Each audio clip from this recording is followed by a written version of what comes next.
काम बोलतंय कौसडी सर्कलसाठी माणिक हरकळ मैदानात. कुंभारीचा चेहरा बदलणारे हरकळ जिल्हा परिषद निवडणुकीत चर्चेत. जिंतूर तालुक्यातील कौसडी सर्कलच्या राजकारणात यंदाच्या जिल्हा परिषद निवडणुकीने वेगळीच रंगत आणली असून कामाची सवय आणि विकासाची ठोस दृष्टी असलेले उमेदवार माणिक शेषराव हरकळ सध्या चर्चेचा केंद्रबिंदू ठरत आहेत. राष्ट्रवादी काँग्रेस पक्षाकडून कौसडी सर्कलमधून जिल्हा परिषद निवडणूक लढवत असलेले हरकळ हे केवळ उमेदवार नसून ते एक काम करणारा नेता म्हणून ओळखले जातात. अवघ्या 3 वर्षाच्या कालावधीत कुंभारी गावचा सर्वांगीण विकास करून दाखवण्याचा पराक्रम माणिक शेषराव हरकळ यांनी केला आहे. रस्ते, पाणीपुरवठा, वीज, स्वच्छता, शिक्षण आणि मूलभूत सोयी सुविधांमध्ये त्यांनी घडवलेला बदल आज संपूर्ण तालुक्यात बोलला जात आहे.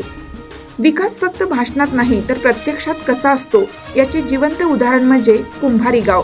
सध्या होत असलेल्या जिल्हा परिषद व पंचायत समिती निवडणुकीत राष्ट्रवादी काँग्रेस पक्षाने कौसडी सर्कलमध्ये मजबूत पॅनल उभे केले आहे.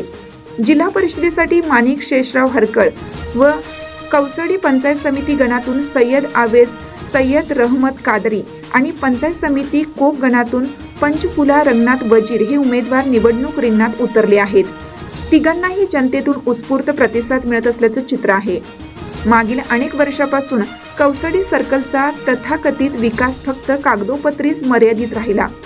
काही नेत्यांनी सत्तेचा वापर स्वतःचा फायदा करून घेण्यासाठी केला, मात्र सामान्य जनतेच्या प्रश्नाकडे दुर्लक्ष झाले. परिणामी नागरिकांमध्ये नाराजीचा सूर वाढत होता.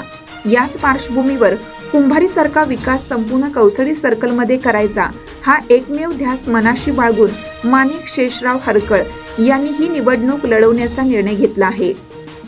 त्यांच्या स्पष्ट भूमिकेमुळे, प्रामाणिक कामामुळे आणि विकासाभिमुख दृष्टिकोनामुळे कौसडी सर्कलमधील नागरिक त्यांच्याकडे आशेने पाहत आहेत. आज कौसडी सर्कलमध्ये एकच चर्चा आहे, फक्त आश्वासन नव्हे, आता प्रत्यक्ष काम करणारा नेता हवा.